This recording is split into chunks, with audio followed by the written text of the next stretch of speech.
destination.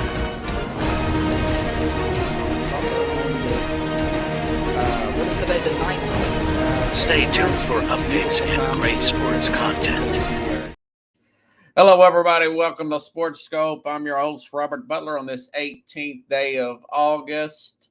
Got a great show on tonight. I've got Carlos Matt, New Yorker Chavez, back behind stage there. I'm going to talk to him a little bit about the NCAA, the AP Top 10. We'll go over that. Maybe talk about a little NCAA playoff there. Also, Trey Lance. He's still second on the depth chart, but is he really? I'll ask him about that and a little bit more. Dalvin Cook, Tennessee Titans. We'll go ahead and get our first and only break out of the way, and we'll hit the ground running here on Sports Scope. Hello, Sports Scope followers. The program has seen tremendous growth since going 5 days a week. I just wanted to thank everybody for your cash contributions and sharing the program with friends and families. Just a reminder, if you want to contribute to the program, go to the Cash App, the cash sign, and Sports Scope. There are other ways to contribute to the program listed at the bottom of the screen. If you want to advertise on the program, go to Sports, that is Sports with an S, another S, Scope, SKOPE, at gmail.com, just like it's listed at the bottom of the screen. Thank you and enjoy the program.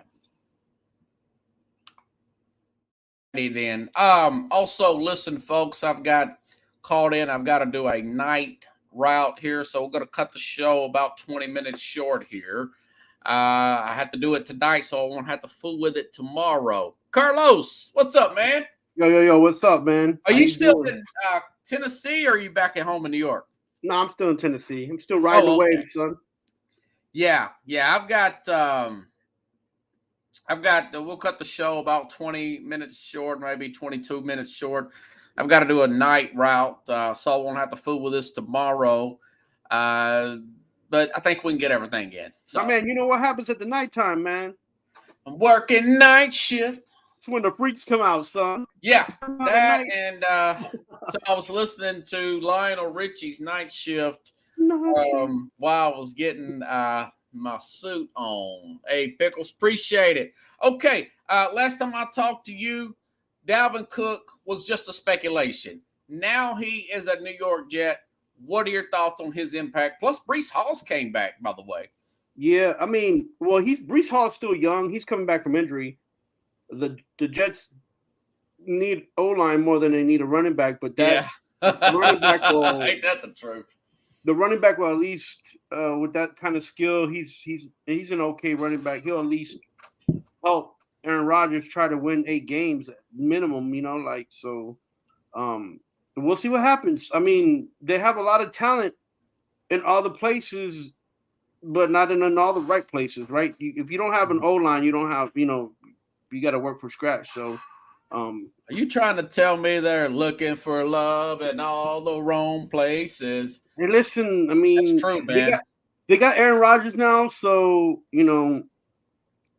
they got to try to do something. But I don't think it's going to happen this year, to be honest with you. So, but at least they're trying, and that's, that's part of, being in New York when you got a lot of money and you got a team, you got to try to win because, the fans, they're not fickle, but they're not happy if you losing as much as you lose, so. Yeah. And they may make a run at, there was a report that they may make a run at David Bakhtiari. I've been saying that for the last few weeks now, actually a few months. It's been a rumor, but that's been rumored again as of this week. The other day I read on this program during the scrimmage with the Tampa Bay Bucks, 10 dropbacks for Aaron Rodgers. He was sacked 6 out of 10, 60% of the time.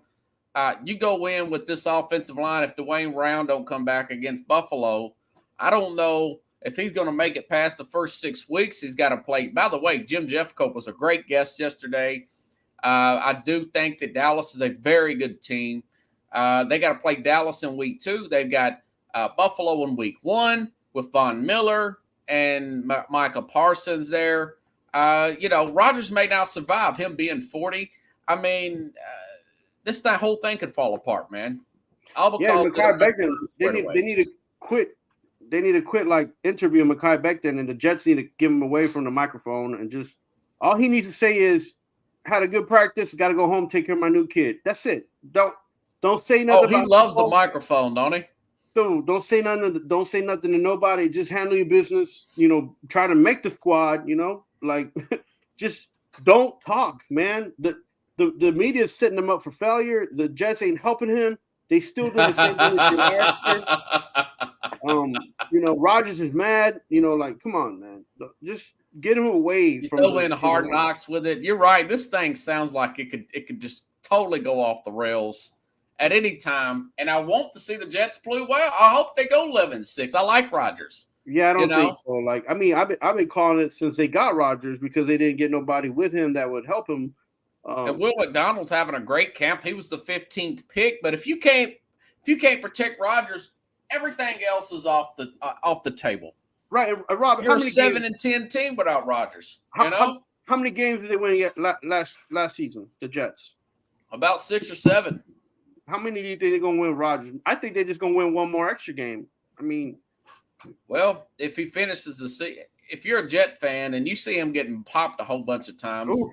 You hope he plays 64% of the time, so you're only giving up a second-round pick next year, and then you start this thing over. I can see, not to be a doomsdayer, but I could see a scenario where they just fire Robert Saleh, get an offensive-minded head coach, work out something with Rodgers, maybe keep him another year, maybe not, but this guy Hackett as a new coach again. They'll definitely get an off. They would go out and get. Remember when Denver got Garrett Kubiak and fired John Fox when Peyton was there at this age with Denver a few years ago. Yeah, I don't know, man. It's just I'm trying to be and want to be like positive, but they just so many things that they're doing sideways, upways, and wrong ways instead of doing it the right way. So I don't know. Well, they did make a mistake getting that Rodgers wish list. They didn't need Alan Lazard. They could have put that.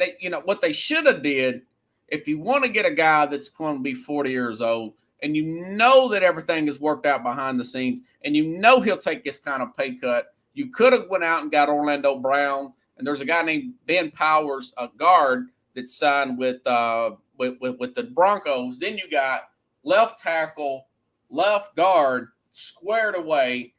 Then you go out and get Aaron Rodgers saying, we got you covered on the most important part. We still got Elijah Berry Tucker. We could go out and draft somebody. We got the defense. Don't worry about that. We just got to have you the best offensive line that we could possibly get. And that's what they could have possibly done. But they didn't do that. And it feels like they're kind of making it up as they're going along. And this whole thing could fall apart. Yeah, and then I feel bad now because, like, you have one of the youngest and fastest defenses in the league. They're very hungry. Yeah. And like you're gonna, and like I always tell people, if your defense can't score 14 to 21 points, you're not gonna go to Super Bowl. Just not. And what I mean by that is get you close to the goal line so that you can get your 7 points or at least get some field goals out of it. Or the defense actually has to score on interceptions and sacks, right? So. Yeah, the best example was the Ravens, right? When they beat up on the good old Giants back in the day. So, yeah, and that model may not work, but something. I do know one thing: teams that protect their quarterback and have higher rated offensive lines, they win lately. Look at the Eagles, the Kansas City Chiefs. They both had big money vested in their offensive line. The playoff teams had money vested in their offensive line.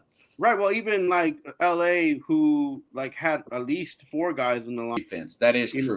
Yeah. So, I mean, you just got to score quick. And is Aaron Rodgers quick enough to score 14 in the first half? Man, I don't know. Yeah. You know what I'm saying? So, it's going to be an interesting season, but I'm going on 8 maybe 9 wins, man. To be honest with you. Okay. And if they do better than that, great for them. But man, I hope they pull out the guns, man, because the jet fuel can only jet fuel. You know about jet fuel? It burn up this quick. So it might be high and mighty, but it burns up quick. So yeah. So what's your thoughts on Trey Lance, man? I've been reading that he's technically second on the depth chart behind Brock Purdy, but really everybody's saying that Sam Darnold's ahead of him. He's third now on the depth chart. Sam Darnold been beat up more than a few times, and he's got a little bit more grit, and he's got more grass stains on him on his jersey than Trey Lance. But what I dislike is that they're already calling, and the media needs to push the brakes.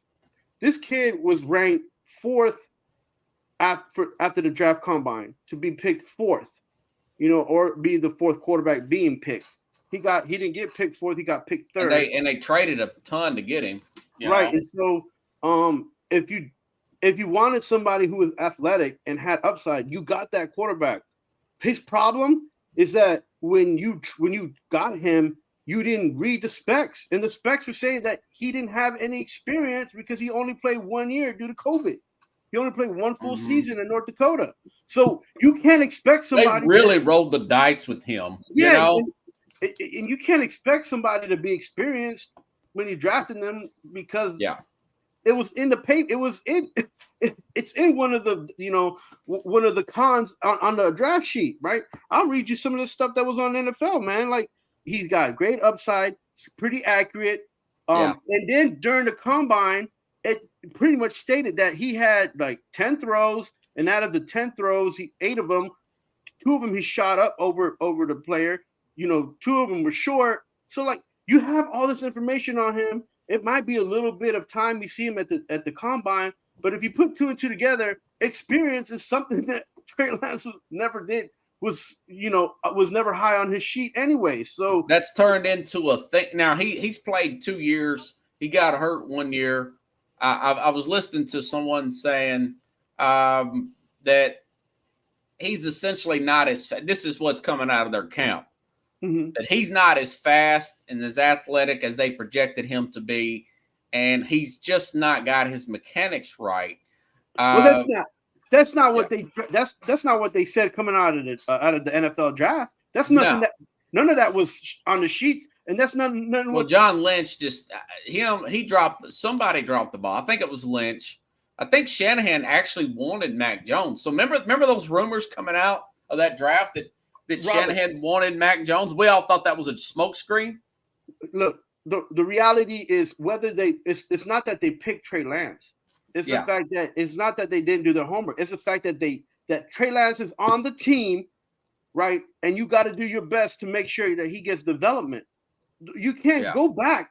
You can't. If we'd be able to go back, then Geno Smith and Zach Wilson would have never been Jets quarterbacks. Or even, even a guy who's who's trying to win the job in San Francisco. Like, I mean, come on, man. It's and something, Pickles, they've been in 2 NFC championship games back to back, and that's what saved John Lynch and Shanahan. And quite frankly, Brock Purdy, it's kind of ironic. Brock Purdy, the very last guy picked in the draft last year, Mr. Irrelevant, is really their guy, and he's coming back strong from that shoulder surgery, from what I'm hearing. But how many seasons did Brock Purdy play in college? Now, he's got a lot of experience. It's like 27 or 28 starts, And look, if you go back and read on the NFL Combine and you read up on Trey Lance out of North Dakota, he only ran one system in high school, and he followed the same system in college. So what are they giving him at San Francisco? This crap that I always talk to you about that doesn't work unless you have somebody that can work it. And the Shanahan system is not for Trey Lance. It's not made for him. I don't just come up here and speak. I know. I mean, you're big Tom Thibodeau and Cal Shanahan. Those are like your 2 favorite coaches. It's just irritating because they want to do something one way with a guy who's going the other way. And it's not that he's not. It's not that he don't have no talent. It's not that he doesn't have arm strength. Because those are the 2 things that they spoke about was, oh, look at his talent, look at his strength, and now they're saying, oh no, he can't throw or his accuracy is this. No, come on, baloney. How about this?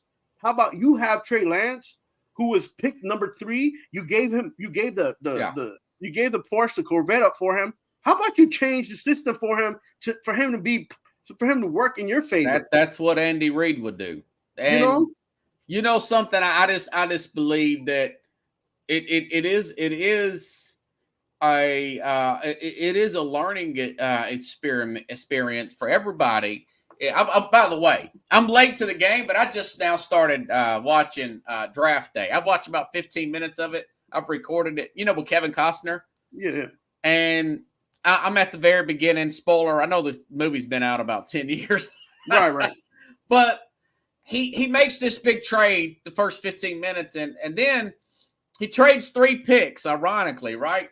And he calls that general manager back. How come you wanted to give off Callahan so easy? And this was a big time quarterback. He said, nothing. I'm just doing what's good for the organization. And they traded these 3 picks. But you remember, that was the movie land. In real life, the Commanders traded 3 first-round picks to move up to get then Washington Redskins, Robert Griffin III. In the 4th round, they got Cousins who could play. Griffin, who was very raw. They couldn't put him in the right system. He gets hurt. The rest is history. They used the 4th round pick. It's not an exact science, but sometimes you got to know when to hold him, when to. I'm not saying trade him now, but at some point they're just going to have to let those picks go and say, listen, it was just a bad experience. We took a chance and it didn't pay off. A question for you. Okay, so but this is what bothers me about this pick. They did all the homework. They knew him. Yeah. They knew how raw he was. So they didn't have anything set up for him to develop as a quarterback. And because you see the other player you picked last, Mr. Irrelevant, do better than him, you feel as if now you got the quarterback of the future. This is the problem with San Francisco, and this is why they won't get into they won't win a Super Bowl. It's because they don't know what they want.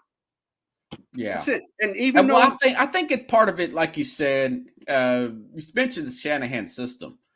I'll say this: I think there's a level of arrogance there that Shanahan knew he didn't fit the system, but he's like, I can do anything. I got the best running game. I'm Kyle Shanahan. I'm Rick James, right?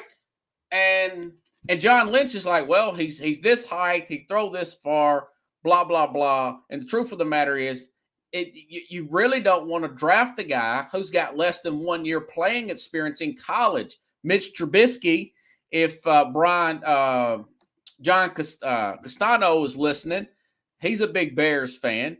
Only 1 year in college. Now, Richardson may be the same way. And with the Colts, he's only got 1 year start. Now, hear he's having a great camp.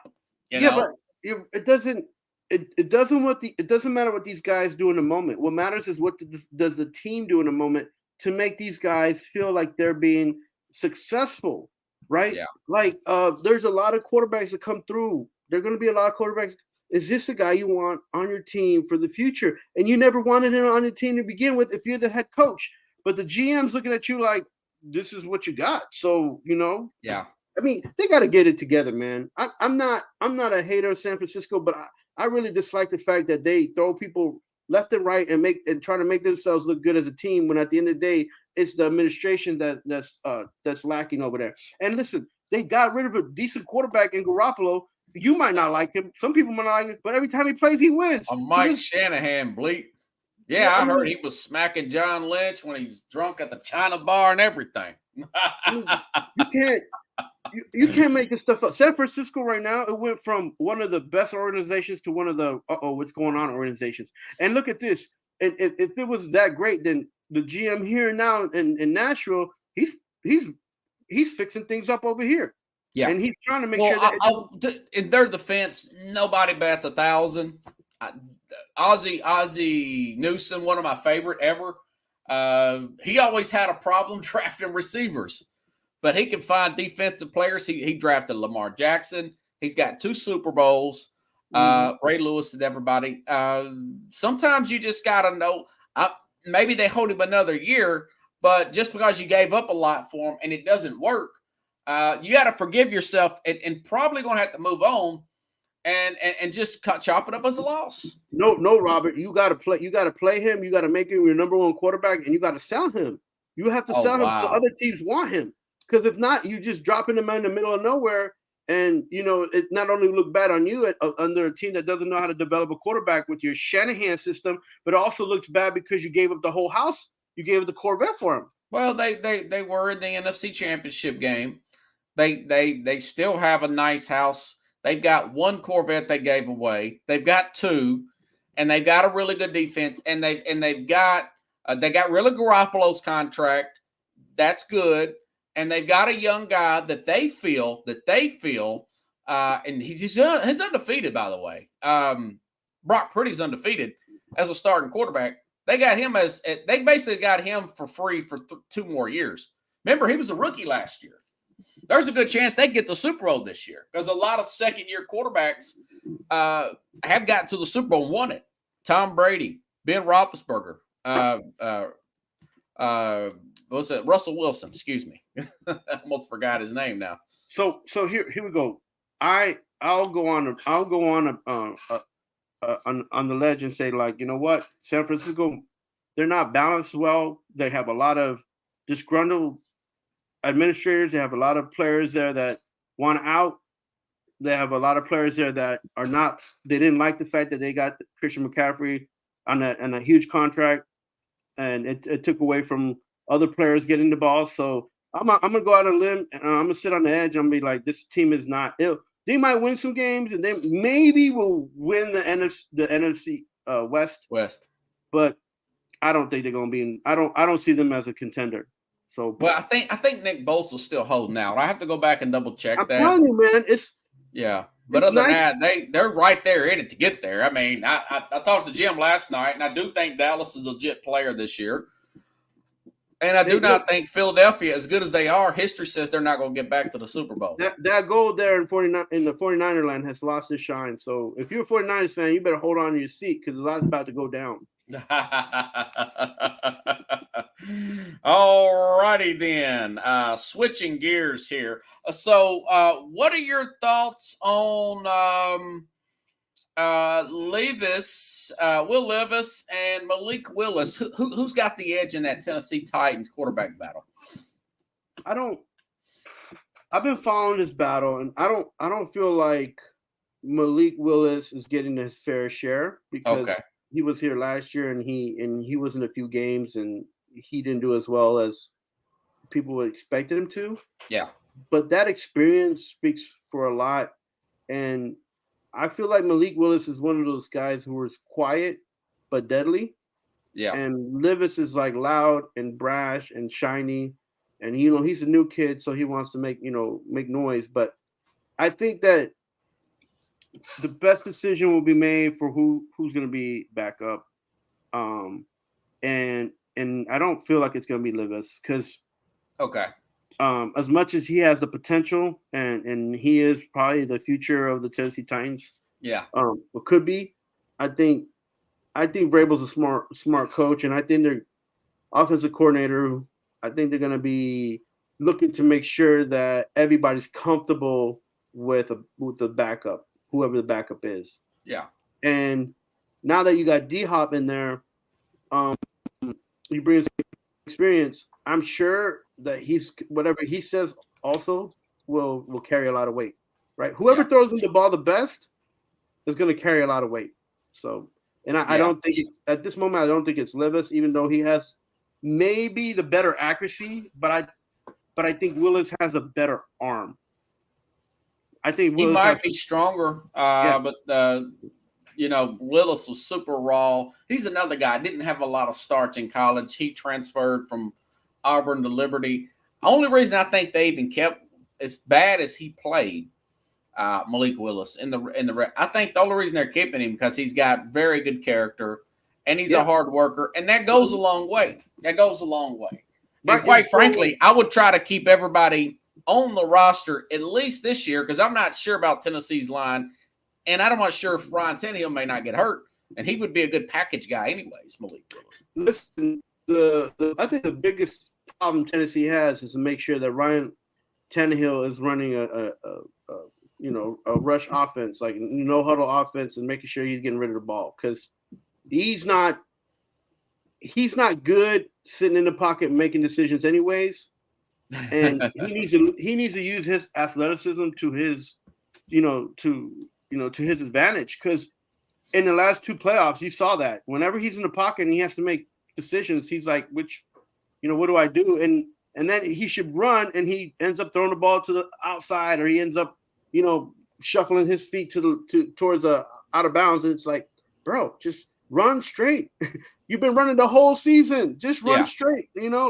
So his decision making needs to be cleaned up. And I feel bad for him because in the last 4 seasons he's had 3 different coordinators.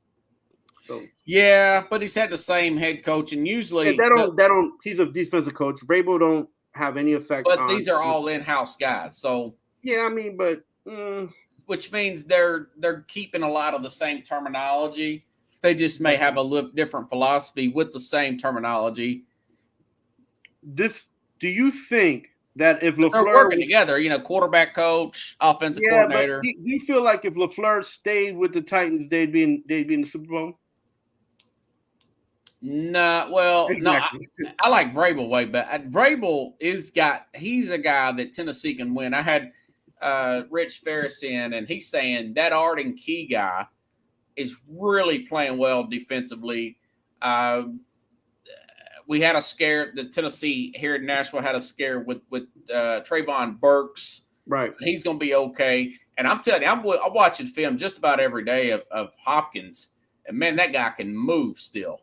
They're having a much better team than I thought they would 2 months ago. It was the proven thing and what analytics actually got right, which I don't really like to always, hang my hat on. I know. I heard you and Keith talking about analytics this morning. Is that his catches, his catches and the amount of drops that he has? That number's for real. He's a freak, man. He gets to the ball and he won't. He'll try his hardest to get that ball, that route. Hopkins? Yeah. And I like that. I like that about him. I think he's had like 1 drop out of 96 pass attempts. It's crazy. And those stats are, if you look at the games he's played, even with Kyler Murray throwing him the ball, anybody throwing him the ball, he gets up and at it. And that's going to be good for Tennessee with a guy like Tannehill, who sometimes overshoots his receiver or sometimes. Yeah. And like I was saying earlier, man, my take on I still think Levis is definitely he's got the more NFL potential just by a few throws I was watching him. Malik Willis is still pretty raw, but man, you could still use this guy in packages. We'll see how it plays out. But as right now, actually, I would and Rich agrees with you that Willis should be ahead of Levis. I just think Levis should be ahead right now, but hey, that could change. And it can always change. But the thing with Levis is like his attitude and his age. He needs to be a little bit like wine and just kind of like, fermentate a little longer.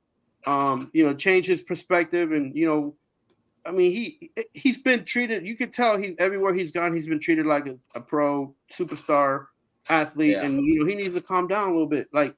Well, Vrabel don't put up on any of that crap. Yeah, but this is a very black and blue team and blue collar. Yeah, but Vrabel also wants that confidence. He likes that. So that's why they picked him. But look, at the end of the day, Willis still has more experience, and Willis has been actually improving. People on the team, the coaches on the team say he's improved. And let me tell you something, Robert. Like, I don't feel like if LaFleur was on the team as a coordinator, they wouldn't have gotten to the next step. With Arthur on the team, I think it may be a possibility. Well, they got a guy, Tim Kelly, now. Yeah. Yeah, and now they got Tim Kelly. So, I mean, how's Tannehill supposed to feel, with all this crud going on? Look, man, at the end of the day, just do your job. Throw the ball to the open man, and Hopkins is the best person to throw it to. So, I think they're going to be okay. I think they'll be okay. Yeah, Tannehill's getting paid $30 million. He'll be okay. He's been okay. He's been okay when he signed that contract.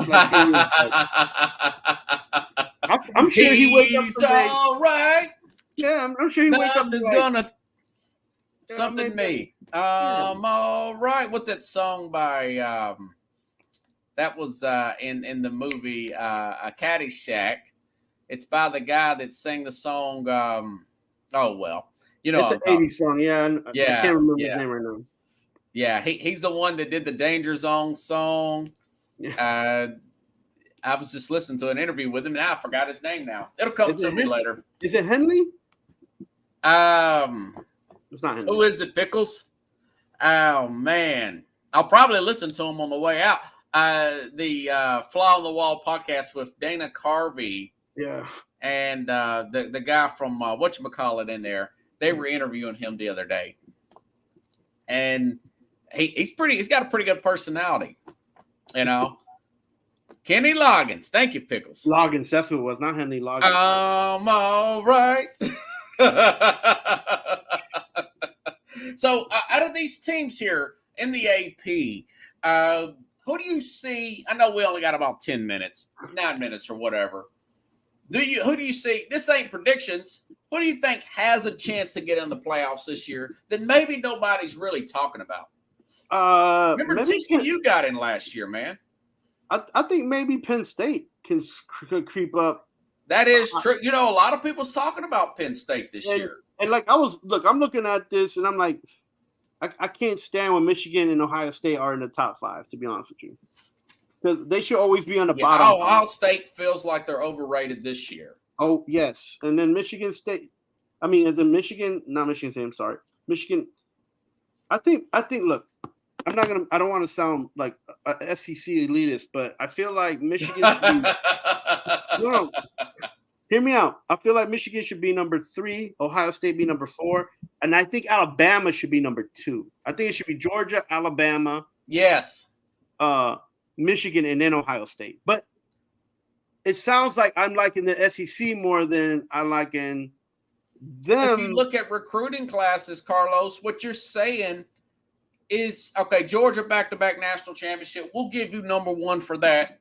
Alabama has only had the number 2 class in 4 years. They've had the number 1 class before that. Other than the transfer portal hasn't killed them that much, you know. And last time Nick Saban was ranked 4, he won a national champion. So he's got a lot of bulletin board material here. Yeah, and I feel like one of the teams that's getting cheated, I feel like, is the University of South California, USC. Like, yeah, how is LSU rated one grade higher than them? And right. So this is where my elitists will come through, because it's not that I'm a Tennessee fan and that, you know, I'm just rooting for Tennessee and parity and all that. I believe in parity. Like yeah. You got to do justice. You got to do, you know, your due diligence. And this LSU being rated higher than USC, that's not. In fact, to be honest with you, well, I would probably take. Hold on. Let me. I would put USC over Ohio State and LSU. Oh, really? Yeah, I would. Wow. Let me see. Let me look at this real quick. USC, where are they at here? 6th. No, they're about right. I mean, it's. I mean, they got Caleb Williams, but they don't really have a defense that could stop a nosebleed. I think, actually, you know what? Now that you mention it, I would probably put Clemson above SC. I may even put Tennessee above SC. Now, I can't. Joe Milton's gotten a lot of buzz, man. Yeah, but Tennessee's lost a lot of weapons, man. Tennessee lost a lot. They finished strong last year. USC lost pretty bad to. They lost a few guys Utah. in the portal. They've lost a few guys to draft. They lost. I feel like Tennessee should be slightly after the 10. But actually, I mean USC. I'm not going to lose any sleep over that. It'll all shake itself out. Yeah. But Tennessee's one of those teams I think could slide in the playoff this year. Texas, they've got the schedule for. If Texas lost they got to play Alabama in week 2. Say if they lose that by a field goal, and they run the table, which I don't know if they can do because they got a pretty tough schedule, even in the Big 12. They can be in this thing this year. They got the talent, but you got a feeling that Steve Sarkisian, he may be pressing and that team may be feeling it Yeah, because and they've then, got Arch Manning, they got this Quinn Ewers kid, yeah, they're all playing. all this talent, man. It's like they're the pressure cooker down there, man. And they're playing pretty well in their practices and stuff on the offensive side. So, Yeah, they're question: loaded on paper, but do you paper think don't win. Washington is better than Texas and Tennessee? Washington has another quarterback that could be a draftable. This Penix guy. Yeah, did you see him No, last you're season? right. Now that's the AP showing too much love. I think Tennessee. You're right. I would put Tennessee above them. I may put Tennessee. Florida State lost 4 games last year, but those teams have good quarterbacks coming back. Yeah, but Joe Milton, he's got more of the quarterbacks that we didn't know about. He's got more off-season hype than any of these guys because he's had such a good count. He's got that rocket arm. He's lost a lot of weight. I think he's it's a Heisman. What? Being here and I hear it now more, and I remember how it used to be. When you're in Tennessee and it's football time in Tennessee, you kind of get more information than you need, and sometimes it's wrong information, or it leads you to think in the wrong ways. I'm a pushback, and I'm as much as I want to be positive about UT. I've heard a lot of stuff before I left New York. I've heard a lot of stuff about what was happening in UT after the draft, with the guys going to the NFL, and then also with the portal, and before it closed up. I think UT right now is at the Tennessee is at 12, might be 2 slots high. Well, but the teams they play, if they, it'll work itself out. Right. But right now, the top, I guess I'm okay with the way the AP is, but I would have maybe done a few other things on it. But what are you going to do? It's just the beginning of the college football season. Yeah. We're going to see a lot of good competition. We're going to see a lot of these teams lose games. Will we see an undefeated team? Yeah, that's a good question. Now you talk about it as far as teams that may make it. Then nobody's really. A&M is 23. They have Bobby Petrino there. They've had some really high high recruiting classes too in the past, and they possibly could be that team that sneak in there. TCU wasn't even ranked last year. They got in the playoff. Listen, I mean, I think Utah's going to sneak up to the top 10. I think Wisconsin. Yeah, they're 14th, and they got to play Florida right off the bat. Yeah, I don't think Notre Dame. I think Notre Dame will slip, and I feel like Wisconsin and Oklahoma and Utah will come up higher. So Wisconsin's got Luke Fickell, the former Cincinnati coach. Yeah, you better watch out for Wisconsin, man. Yeah, so I don't know if they may upset a Michigan or Ohio State. I don't know if those two play Wisconsin this year. It's kind of weird the way the Big Ten's set up here, unless it's in that championship game. So 1 through 5, rank this AP top 25. Oh, I would probably put Georgia, Alabama, like you said. Michigan, they got so many players coming back, would be 3. Number 4, LSU. And as far as number 5 is concerned, I would probably put Clemson because of their defense. Ooh. And what I'm reading about that quarterback. And then I'd probably put Tennessee at 6, Penn State at 7, and then Florida State at 8. And then, of course, 9 or 10. You could probably put Tennessee, Texas, but you could throw a Notre Dame in there too. Notre Dame's had some good transfers and stuff as well. Okay. Look at Chad Collins, man. Got that. Well, on that note, I got to get to work. Got to work the night shift. On the night shift. All right, man. It's good talking to you. It's good seeing you the other day. Yeah, you got it, brother. Yeah, you too, man. And, next week, there's no telling what will be going on. Maybe we will continue this discussion because Tennessee plays Minnesota this week. The Levis and Malik Willis bout round 2. And sometimes you know what happens at those camps. These cats get hurt, and then you're like, there's no comparison anymore. You know, so that's true. Have a good night, everybody. I'll see you Monday. Otherwise, Friday, same guys. place, same time here on Sports.